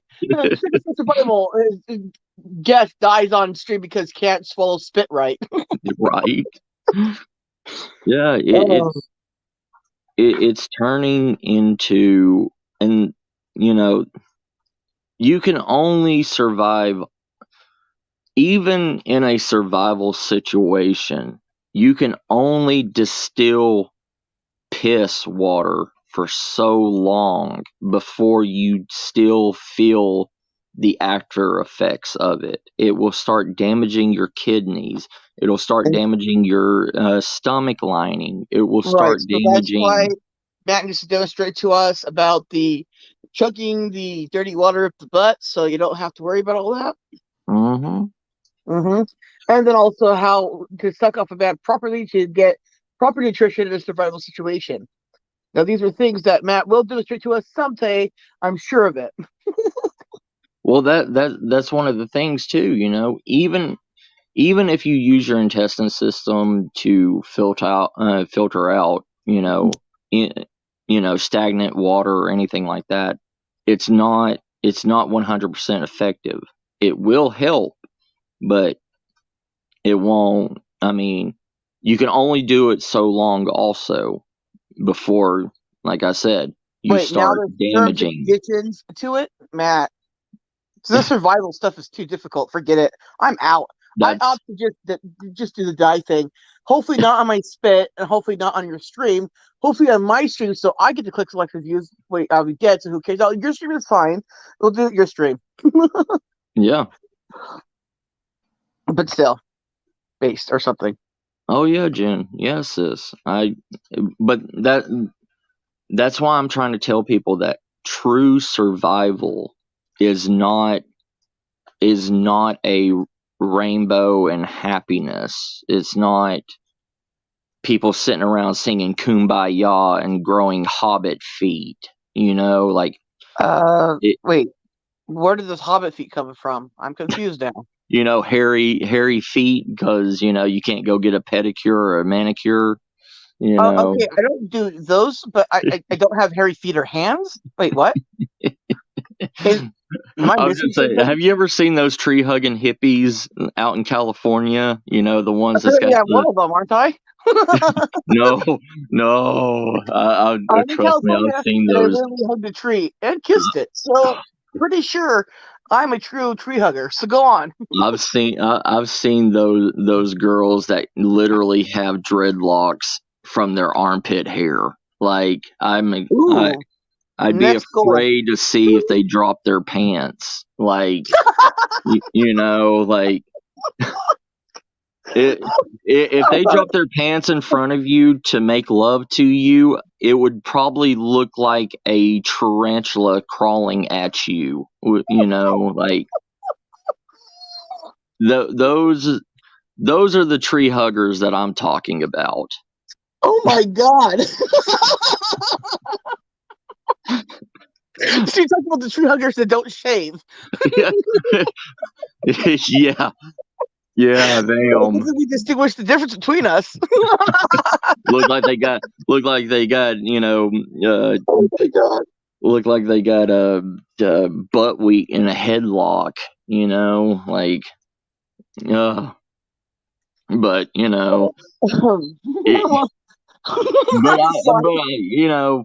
if you look at our ancestors and everything, they probably weren't any Playboy model either. I mean, Well, according to all the paintings, the women were all chubby, and the men were all tiny dicked hunks or some sort.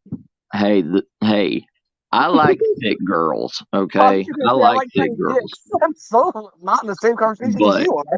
I was like, what? But the reason why the girls were thicker back then and everything is because that was a symbol of wealth. The thicker you are, they thought your family had money to keep you fed. Right, plus birthing hips and all that shit. Plus those girls kept them warm during the cold nights too. Oh, I'm very hot. It's like 90% humidity here right now. I'm dying. I'm sweating to death in my room.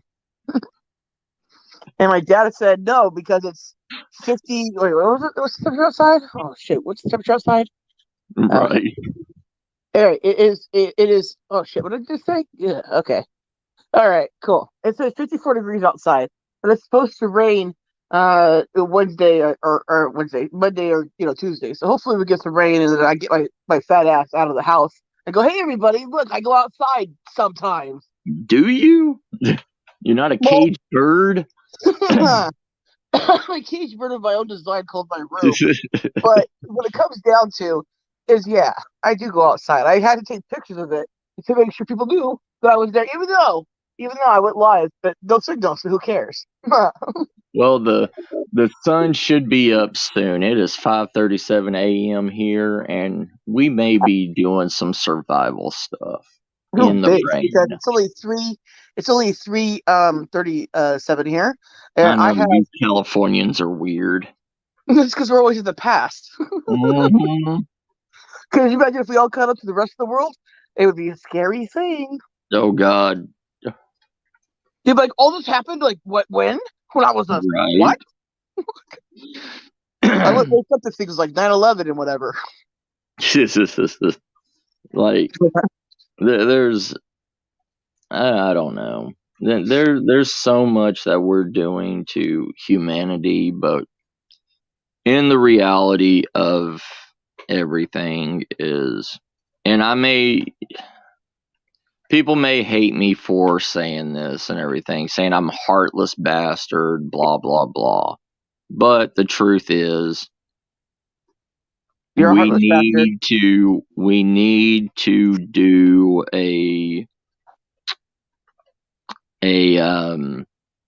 what is it called?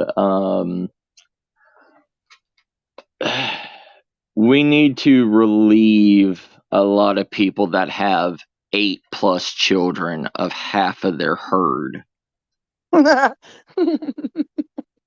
mean, there is no sense. Stop having children. Yes, pretty much. Like, wrap it up for God's sake. I mean, well, it would be really helpful if instead of like everything about some abortions, all that kind of shit. Like, there's people out there who don't want to have children at all, right?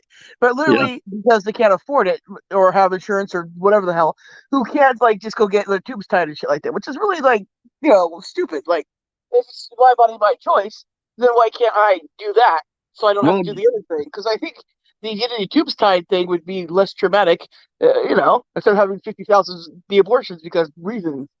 Well, look how well Japan is handling now. Okay, the mass population of males to females in Japan is, I believe it's 5 males to every 1 female in Japan. And in the last 30 years, females have stopped saying that they're going to have kids. Families have stopped having kids. And in the last 30 years, the population has dropped tremendously because of that mindset, because there was so many people. And now they have such an excess of food and everything that they're sending the food out to other countries to eat. It's also, isn't Japan pushing drinking really heavily too? Yeah, because you're not having sex. I mean, well, you're right. Well, I guess. I mean, Okay. Sure. But at the same time, it's like it kind of seems like, Japan doesn't want to survive. You know what I mean? Like it doesn't. You would think they would. I don't know. I don't know. Listen, I don't know. I'm not into Japanese. Just their food. Wait. Yeah. Well, that was all kinds of wrong. I mean, even though China has such an abundance of humans and everything in it, but with their mindset and their regulations of you're allowed to have 2 children per household, but I think they lifted that. Huh? I thought they lifted that. Like now you can have. No. You're allowed to have you're allowed to have 1 male and 1 female. Well, 1 son and 1 daughter. But if you have 2 of the same, if you have 2 daughters, you have to choose between which daughter you want to keep. And well, that's easy. My parents just said 1, and they were like, "Well, fuck that, we're done." Yeah. And then I go, "But I'm the winning sperm. Aren't you proud of me?" They're like, "Fuck no." I was like, "Damn, I win the race, and look where it gets me." I know, Jen. I know. That's what I'm trying to say. Like here in Texas, over on the south side and everything, you see. Ooh, and it's not. I'm not being stereotypical or anything because we have Mormons, we have Catholics and everything out here that don't believe in protection. And no, Mormons believe in protection. They just don't believe in premarital sex. Oh, they don't believe in like the Catholics and everything. You can't have protection. You can't. If you're going to have sex, you're going to do it right. You do it for all of it. Yes. And right now, Mormons just believe in the they wrap it up if you don't want kids, but also at the same time don't have premarital sex because somehow really bad wrong thing. Well, I went to our grocery store and everything, and there was 2 of those huge Mercedes like travel buses, and there was almost like 30 freaking people walking out as a group. And I'm not talking about, when I say people, I'm talking about 2 people. What the fuck are you saying, Matt? There was 2 husbands, 2 wives, and like 20 kids following behind them. Each one of them had like 10 kids putting them into each one of these buses. And I was like, and their ages were like from 15 to newborn. Like, it's like those Duggar people. Yeah. And I was like, to myself, I was thinking, why? Why do you need that many fucking kids? Why? Maybe it's not like chorizo. Well, it's not like it was in the Great Depression where you needed kids for every job on the farm. You needed, you needed little Billy Joe to go feed the goats. You needed little Bobby Sue to go feed the Texas. Maybe they are throwbacks from that era. I don't know. I don't know, but it's and then you see like a lot of Hispanic families and everything that have at least 4 to 6 kids running around acting like fucking, monsters. Yeah, thanks, because I was going to say something like derogatory, not meaning to be derogatory. Kid. Well, I was going to call them like little chimp, like chimps at a zoo. Shush, Matt. Yeah. Don't get yourself canceled and by proxy me. I know, right? I mean, shit. I mean, seriously, like when you see 6 kids screaming and running around and everything, do you consider them, kids, or do you consider them some other form of animal that runs around? I mean, it's called the avoidances. Hard to avoid them when they're, not in my room. It's real easy. Gotcha. I just got birds. Look, I can stay at home with the birds yelling, or I could go outside where there's kids. You tell me. Yeah, I just. You just what? See that, like what Blue Unicorn said, who becomes the arbiter of death? Then I do. I mean, right? It's simpler. It's simpler to. It has to be reality.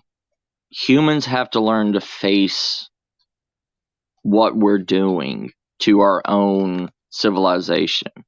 It is hard to put food in every human being's mouth every day, every hour.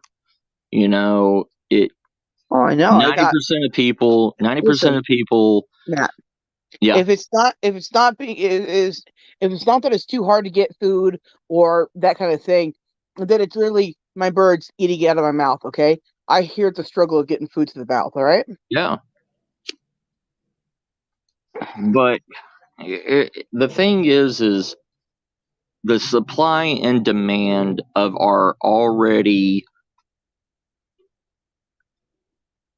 thin supply of constant delivery and supplying everybody with food is harder and harder and harder on the system.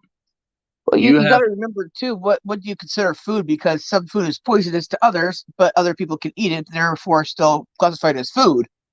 Yeah, but then those people are picky and won't eat that kind of stuff, Well, I happen to really think buckwheat tastes really good, except for it's going to kill me. Well, what does that say, Matt? Well, I mean, yes, I understand that. It's like, Miss Star, she's allergic to tomatoes or anything of the nightshade family. So, pretty much. What's with you? I'm going. Well, like tomatoes, undercooked potatoes, any, some, eggplants, stuff like that. 90% of the vegetables and everything she can't touch, she can't eat. So that gives to other people. But then, but that's another thing. We have literally everybody in the world has 1 to 5 different medical conditions that stops them from being able to eat, being able to enjoy certain foods or whatever. And then there's a lot of families out there that can't eat, that can't even have one meal a day, but these grocery stores and everything will throw away all that food, will get rid of it and everything instead of donating it to people.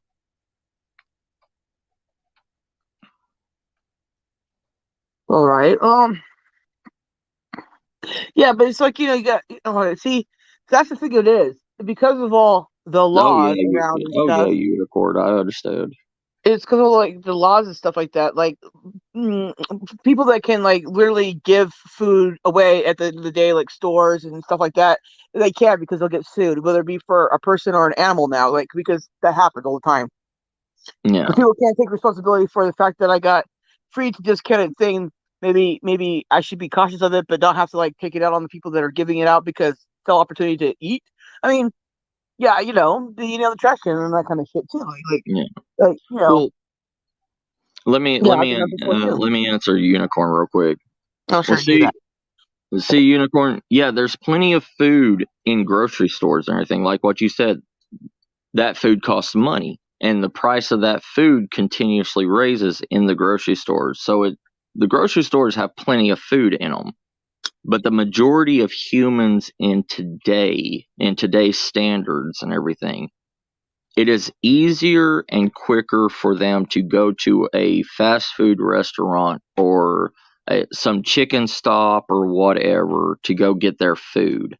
No, we don't eat chicken around here because Blue Chicken might hear us, okay? Right. But get sensitive about KFC. They're delicious, though. But look at one, like if you go to KFC, like what Sarah said, if you go to KFC and you get a 24-piece chicken meal, that is one bucket for one family. And it's cheaper to eat that and, put leftovers and everything and eat it for a couple of days. But that one 24-piece bucket of chicken is usually about 3 chickens. The majority of it, like the breast and everything else, is going to be thrown away because people don't want to pay premium prices for white meat chicken. They would rather, in general. Well, it's cheaper to buy legs and thighs and wings because better too. Yeah, because you can go to the grocery store and pay 50 cents a pound for legs and thighs. But if you go to the grocery store and you buy chicken breast, it's $6 to $7 for 3 pieces. So most people are going to pay $2 to $2.50 for a 3-pound pack of thighs and legs. So what happens to the rest of that chicken? It goes to waste. It gets thrown. And those 3 chickens, it takes almost 3 to 4 months for a meat chicken to be at perfect weight and perfect size by the FDA to be slaughtered and killed. And this is going on constantly every day. And I'm talking about that's 3 chickens for one person. And you have about 50 plus people every day going to these chicken places to get those kind of meals. What's kind of funny about that, Box, he worked before he quit his job to go stay here and help my dad, right? He was doing his job, and it was a meat processing plant, right? Yeah. And out over there by March Air Force Base, I can't think of what it is right now. Anyways, but there's this meat, processing plant, right? And now you would think that, it's just they process, all different types of meats there, right? From chicken to, beef and all that kind of shit, right? You would think that when they're processing, say, like the chickens, right, and all getting all the gizzards and hearts out and stuff like that, they would want to then take those things and repackage them, right? Oh shit, Blue just hopped in the chat. We're not talking about chicken, Blue, okay? Now, back to the chicken, okay? So what happens was, like, because when you go to buy, like, organ meat, because I happen to really like organ meat. I think it's great stuff, okay? Oh yeah, I love gizzards. I love livers. I love lizards too. Alligator was pretty I like lizards too. So yeah. Well, anyway, so point being is I already lost my train of thought. Organ meat, right? So, like, the price of organ meat is expensive. I don't care who you are; it's expensive shit all the time. And it's like, why? I'm like one of the 5 people that ever eats it and wants to go eat it every day. Like, I can eat that stuff more than I can eat a lot of other things. Okay? Because it's became a fad now. The stuff that the poor people used to eat and live on, like chitlins, gizzards, livers, and everything. That was for the poor. That was for the poor. Huh? Inmates used to get lobster because poor people food. Yeah. But let me finish my thing. But so one day one of the machines got plugged up, and it was his job, which wasn't his job, but it was his job to go, unjam the machine, right? And he literally got showered in chicken gizzards. I'm not talking about chicken at all, Blue. I swear to God. So back to the chicken again. So what happened was, like, he's just like, he had a really bad day at work to begin with because he just got a shower of gizzards while being waist deep in, oh my God. Anyways, So, the point being here, right, is like you would think that instead of just like wasting, because like they all just went to a garbage chute, right, which is really weird. It's Yeah. like if you're gonna process all the thing, don't you want to like then process all the thing, like you don't waste it? Yep. And then all the meat just went down into like a drain, like collection thing. So I don't even know what to do with it after that. Oh yeah. It's really good. Well, God, I love you. I mean, not Chicken Blue, but just you. Sorry, go on. I have to make that clear. like what Unicorn and Taro is talking about. Like I can't read that. It's novels. I know, but like what Blue said, my issue is that dollar signs rule the world, but we could grow our own food, but the government demands money, so we need jobs instead of farming. Then Jen said government regulates all seed used for commercial growth, for all food products produced for commercial buying. Yes, that is true too. And Bill Gates owns a bunch of farmland. Well, yes, and because that's where the money is. If you can regulate, food and how much is produced and everything, you control the economy pretty much. But the thing is during during last year when the bird flu came around, there was almost 5.5 million chickens that were euthanized and got rid of. Was that the first time you ever got hit by the bird flu yourself? Yes. Not like here in Texas. Yeah. See, now out here in Riverside County, anyways, because we do bird stuff, right? Like good night, Blue Chicken. Yeah, good night, Blue. I love you, Blue Chicken. And we weren't talking about chicken at all. You're very tasty though. But listen, we weren't, okay? We just weren't. Yeah. Anyways, and if you hear anything different, Blue, I don't know what to tell you, but it didn't happen. Anyway, but chicken is tasty. Not that I would know anything about that. Yeah. What were we talking about before I went on a tangent? I don't know. Me neither. Okay, moving on. But and even with like Tyson chicken plants and everything, every chicken, roosters, chickens, they are both edible. But if you go to like a Tyson chicken factory or anything like that, we're losing all our blues. All our blues are leaving us, Matt. I know. All right, Unicorn. It was great talking with you, brother. You take care. Definitely. Now go on, man. Maybe one day you can get up here and talk with us. Oh, I thought you were going to say maybe one day I can write on you, brother. And I was going to go, well, yeah. You like Unicorn. He's a Unicorn. Makes some type of sense. You do want to write him. I kind of admit I want to write him too. But with the supply and demand of chicken-based products, because everybody in the world eats chicken, it's one of those. It's one of those demanded products of everywhere. Oh, I know we're talking about bird flu. No, well, and I will, but well, I was just going to say out here though, because of us, we're always aware of that. And every place that we go to that has birds, the bird farm and any of those places, right? Yeah. You have to dip your feet into some solution thing and then let them off, right? Let alone that they don't have the birds out to touch and all that kind of stuff. So the fact that like I don't know, I just assumed that like because we're not us personally, but our area always gets hit with it. People get their $1,000 pigeon kits wiped out. It's a nightmare, right? And we're not just talking like poultry here. We're talking like pigeons, emus. We're talking parrots. We're talking all birds. Yep. All birds, not just chicken. And see, a big spreader of the bird flu and everything here where we are is the turkey vultures and the predatory birds, the raptors and everything, the hawks and all that stuff. And they fly over countless and countless of, chicken farms and everything. And the new bird flu is being spread through the feces that the birds drop.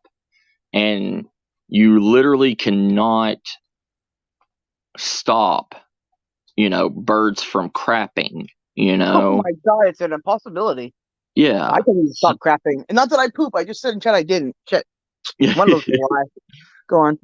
But that's one of the things. That's why I had to literally euthanize my 300 chickens. That was a income for me. And because one of my birds got sick and I didn't know it, I didn't catch it in time, and it infected the whole entire flock that I had, because I have a majority of turkey vultures that fly around, and turkey vultures, they cool off by urinating and crapping on their feet. So it's like they roost all over the place on my land, and it drips off of their feet. Turkey vultures. Yeah. And then they're still around, like Temecula and stuff like that. But we had a lot of coyotes as well, like a lot of coyotes. But we also had a lot of hawks and stuff too, red-tailed hawks. Yep, we got them too. And then also we have owls. So we get it all. We got bats. We got tons of bats flying around too. Oh yeah, we got a huge bat colony like 10 miles away from me. Yeah, I love bats. I always wanted a bat box and stuff like that. So it's one of those side little things here, real quick. It's like Matt's daughter being known as Bat, right? It always just made me happy. Sorry. Side note. But it's with everything that's coming up, all these sicknesses and everything that is appearing out of the blue now, it's hard for us to continue putting food in the 8 billion people's mouths constantly, and especially like Tyson, what was it, about 7 months ago, Tyson literally euthanized 2.5 million chickens in a huge chicken barn, and they shut the doors, they turned the heat up, and literally smothered them to death. And it was like 2.5 million chickens that was just destroyed. And we expect to keep feeding the population on chicken, because if you look at a lot of people, not only from how cheap chicken is, but like religious standpoints, stuff like that, like a lot of Indian dishes and everything is all chicken, because they don't eat a lot of red meat and stuff. They either eat chicken or fish, and or Spooky or Chad. Yeah. But if it's such an easy option for people to go to chicken than it is anything else, and it just with the math alone, it is hard to understand how we are continuously using chickens for everything, even the chicken byproducts and stuff, because chicken byproducts go into dog food, go into cat food, go into, all these small little things that's needed to be supported, animal food, our food. It's how through the time, and the even 3 months, if you got 1 million baby chicks, that still takes 3 months for all those baby chicks to be ready to be harvested and sent out. Then you have to wait another 3 months for those baby chicks to come. So you don't have an income of eggs to chickens being slaughtered. Is it truly chicken that we're eating now? It's one of those thoughts, because 2 million chickens and we're using 3 chickens for one 24 piece or 20 piece or 10 piece, whatever. We use between 2 to 3 chickens for each one of those things. Everything else is going to be used, but we can't reuse that stuff from like fast food chicken restaurants. So everything that they've cooked from that chicken, the breasts, the thighs, all that stuff, has to be thrown away. It can't be recycled. So we are literally throwing away almost a third of the chicken because people don't want to pay the prices for that premium meat and stuff. And it's just like people go to pork instead of beef, but we still slaughter these cows and everything. We're mass slaughtering these animals for the hope that humans are going to buy that meat. It doesn't matter. Go ahead. I was gonna say during the pandemic stuff, I mean, they're like dumping gallons of milk around. They destroy one cycle of crops because they're just gonna rot because nobody's going out to buy anything because they can't, I guess. Yep. And so they're like squishing all their shit and then they're planting over. It's like, yeah. And each one of those, and people don't take into consideration the growth cycle and the time period it takes for those vegetables and everything to get to a ripe state. I mean, I still cry over spilt milk, man. Well, when I went into the grocery store and everything, they just put in tomatoes and everything into the vegetable section, and they were literally green tomatoes because of how much tomatoes that they're needing to resupply with. And if we're taking them before they're even ripe, what is that saying? Ripened. Okay. Yeah. And like, but then when do you ever buy ripe tomatoes? They're all gassed anyways. They're all green.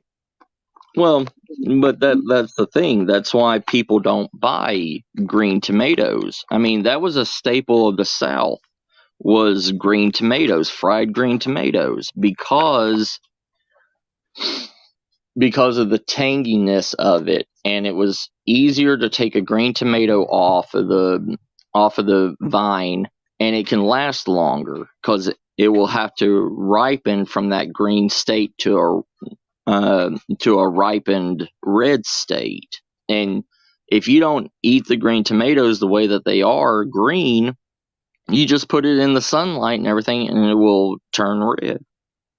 And it's like a lot of people in the UK, they don't process chicken eggs like we do in America. Oh, facts. I learned this. Yeah, they refrigerate them.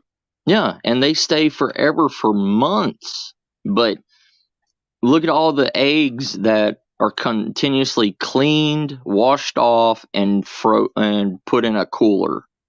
And if you don't put it in a cooler and everything, it goes bad, and it will kill you. Right. See, and that's the thing too. It's like, okay, so where I live here, they still have some dairies around, and they still have this chicken egg place, right? Like they have tons of chickens there. They have all the eggs. So they have the jumbo eggs, the brown eggs, all the colored eggs you want, the double egg yolks, and all that thing, right? They have them all, right? And so they don't refrigerate those eggs at all. Like, and I never noticed it as a kid, and I just I always assumed I don't know what I assumed. I was a kid. I don't really know, but probably something to the effect of let's hurry up and get home. Yeah. But when I found out that only really we do the egg cleaning thing in the refrigerator, I'm like, Well, then, I have a question about that. Why? Why are we doing that? Like, why? Right. I mean, if it's not a needed thing, then why do we do it? Like, it's just a waste of everybody's time, energy, and the thing. Well, it's the same thing with milk. Milk like dairy milk stays fresh longer when it's hot than it does when it's cold. When it's cold, it starts deteriorating the enzymes in it and starts making it bad. But if that's it's hot, the best. Huh? But that's when it tastes the best, when it's so cold. Yeah, but the thing is the long-term use of it. The long-term use of it, like that's why in the 50s and everything, they delivered fresh milk to your house. Fresh from the dairy and everything, wasn't refrigerated or anything because most people didn't have a refrigerator or an ice box. So, you put in your order, say, 4 pints of milk, and you had a little milk, like a little metal milk basket that you put them in outside your front door. Mm-hmm. And in the morning, every morning at the same time, you would go out and you'd get them and you'd put your empty bottles back in, and they were recycling those bottles. They would take them, clean them, refill them with milk, bring it back out to you. Mm-hmm. And there's a company, I forget the name of it, but they have these like old style milk, containers they have, right? Yeah. And you can take them back to, the store and, get, a few cents back for it or whatever the hell, right? And I always thought, hey, that's really cool. That's a really great idea. How can they, oh my God, the past. I forgot about that. Yeah. But like, for real though, right? Well, now they have shelf-stabled milk. They have shelf-stabled milk at like the Dollar Tree and stuff that is real milk that isn't cold or anything, and it lasts for like 2 months. And you just open it up and you just pour it out, So like milk. Yeah, and they have like those like Hershey's chocolate milk type juice box style milks and stuff like that. Now I always thought that'd be pretty freaking gross because canned milk doesn't taste that great, but it's definitely drinkable. Powdered milk, I don't know what that is. I think it's poison. I don't touch the thing. I have like I've got like 50 pounds of powder milk just for the apocalypse. Like, well, I will not be drinking any of that. And I love milk. Okay, I lived on powder milk. I have tried making powder milk palatable in any way, shape, or form. You just can't. Okay, you can't. Well, you have to. If you put powdered milk into water, and you have to put 3 teaspoons of powdered milk to every 1 cup of water to make it thick enough. Then you have to add a small amount of sweetener to it to sweeten it. And then it's palatable. Like the old Kellogg's commercials and everything. You saw the person with a milk pitcher that was pouring into the bowl. Yeah, I always laughed at that. I was like, then they add like the sweetener to it. That's what they were doing. It was powdered milk. Oh, that's gross. Well, anyways, that's why that's the sin. Now, see, my mom, oh man, she like grew up on powdered milk because like I don't know why. I don't care. Anyways, it was easy. Well, they come from a long line of hoarders, and they're all from they're all from the days when the hoarding thing became a thing. The oh my God, what's it called? Like the Depression. Yes, thank you, the Depression, right? Yeah. So like that. So that mentality is carried over. So that's why I've never been a big fan of like prepping of any kind, because to me it's all just hoarding, right? Like that's how I see it, because that's how I experience it. Technically, prepping is hoarding, but in a different sense. It's stockpiling food for emergencies, okay, well, see, that besides that, because that's just a safety thing anyways, because you never know when your power's going to go out for 3 days. Yeah. Mm-hmm. And that's why, like, a lot of our us preppers and stuff like that, we don't ever stockpile cold stuff. And if we do stockpile cold stuff, it's usually deep freezer stuff to where. What about stuff you could put like a root cellar or something? You can, I mean, that's more like canning material, like doing home cannings and stuff. And when you home can, you're heat sealing the can to lock it, and no air or anything gets into it.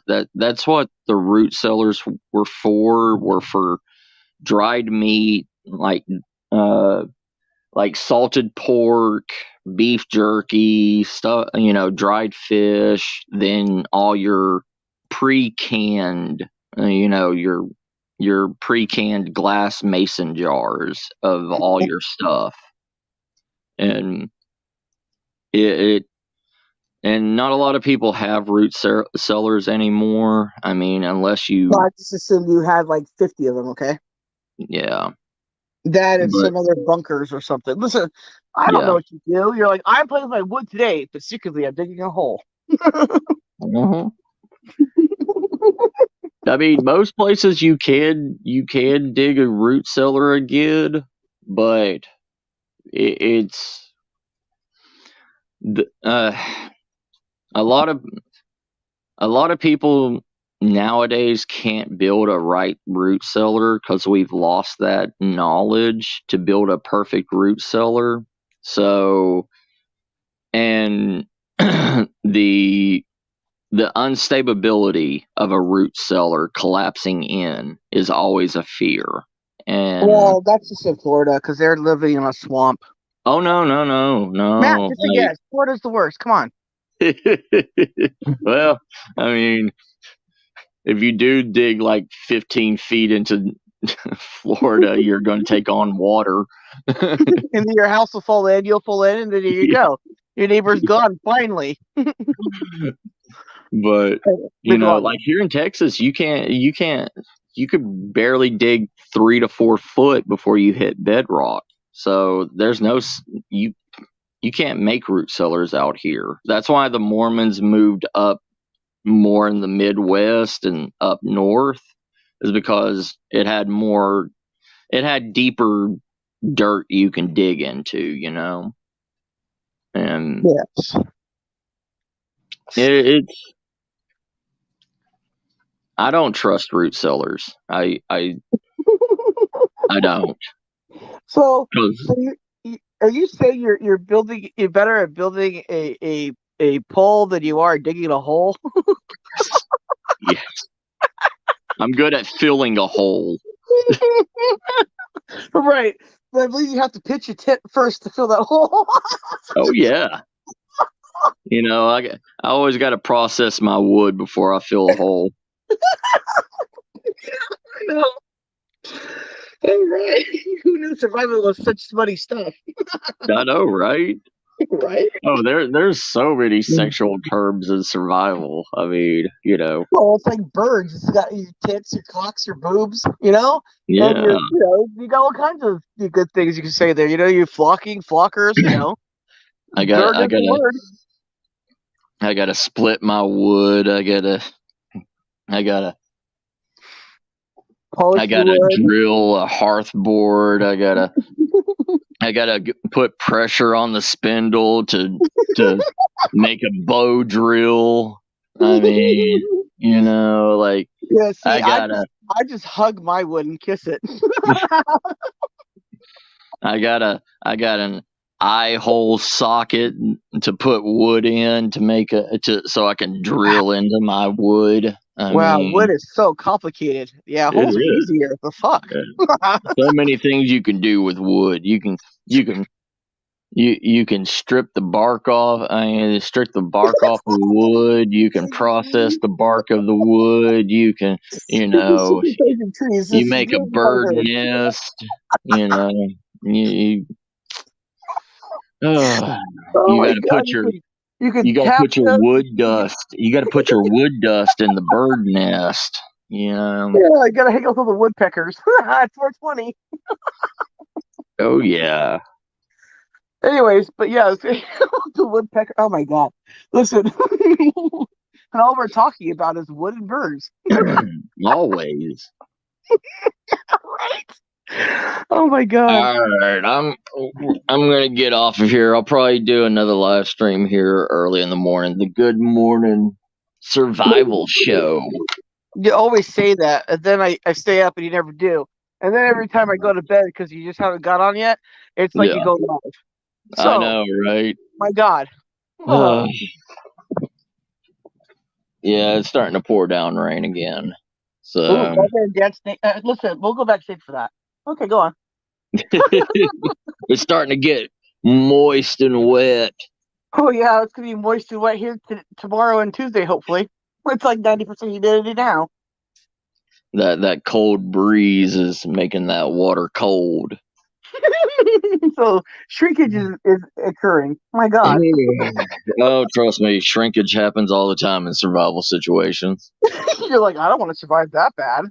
Hey, I don't want to pucker my booty hole either in a survival situation, but that was a part of survival. I'll have to put that down. It is. You don't have to explain the extreme when you don't want to put in your butthole. Right.